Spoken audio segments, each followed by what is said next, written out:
Rights in Black and White, Women in the Progressive Era, an Introduction. So, how were African Americans and women's rights limited in the Gilded Age and Progressive Era? Remember, for African Americans, this is the time of Reconstruction and right after. It's also the time period of Western expansion, and women in the West are having a very different experience than women in the East. And we're going to think about African American and women's rights in terms of our political, economic, and social categories, as well as the racism and segregation we've talked about the second half of the year, and sexism as well, which is discrimination against women based on their gender. So, in terms of social and economic, racism and segregation, as well as sexism, limited education and job opportunities for African Americans and women. However, women had the social equality that African Americans lacked. In terms of politics, Southern poll taxes and literacy tests prevented voting and civil equality for African Americans. And custom prevented women from voting. There were no laws against it. Both groups lacked civil equality. They were unequal. Both were considered somewhat childlike, intellectually inferior, and not equal to white men in many ways. But two women did not conform. Journalist Ida B. Wells and suffragist Alice Paul, both of whom we've already learned a little bit about when we investigated muckrakers and reformers. But why do we conform? To answer that question, we set up a hidden camera experiment to see if this woman would stand up at the sound of this tone, simply because everyone else is. You might be thinking you'd never go along with this. Or would you?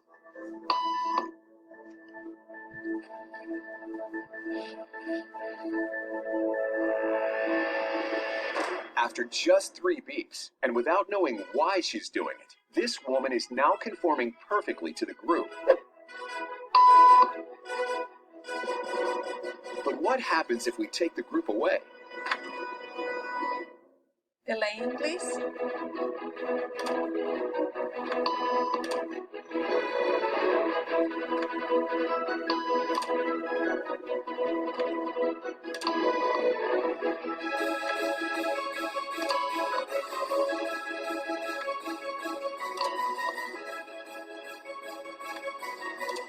Okay, now she's alone. The crowd is gone, and nobody is watching her, except our hidden cameras. What do you think she'll do?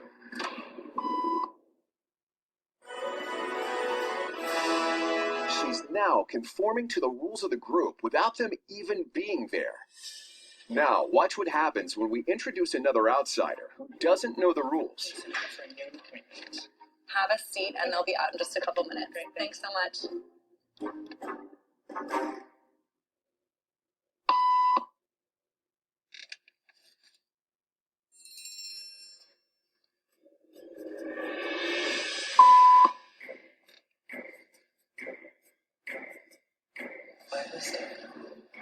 Everybody was doing it, so I thought I was supposed to. Think she'll teach the new guy what to do?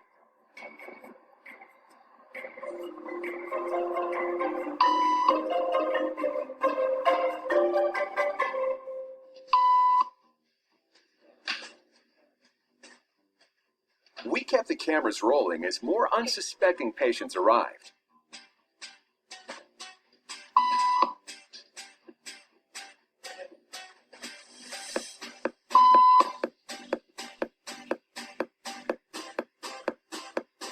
And slowly but surely,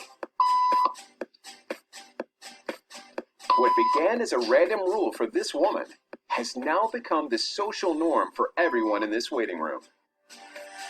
Here to explain what's going on in their brains is Jonah Berger of the University of Pennsylvania. This sort of internalized form of herd behavior is part of what we call social learning. Starting at a very early age, when we see members of our group perform a task, our brains literally reward us for following in their footsteps. When I saw everybody stand up, I felt like I needed to join them. Otherwise, I'm like excluded. Once I decided to go with it, then I felt much more comfortable. Conformity is how we become socialized, but it can also cause us to develop bad habits or repeat past wrongs. And it's why even this rebel, who wasn't standing for any of this nonsense, eventually joined the ranks. And the only thing more shocking than seeing how easily conformity affects the way you act is that similar forces are subconscious. So it's part of culture. We learn culture, we learn what to do, we do what everybody else is doing, and we don't even ask questions.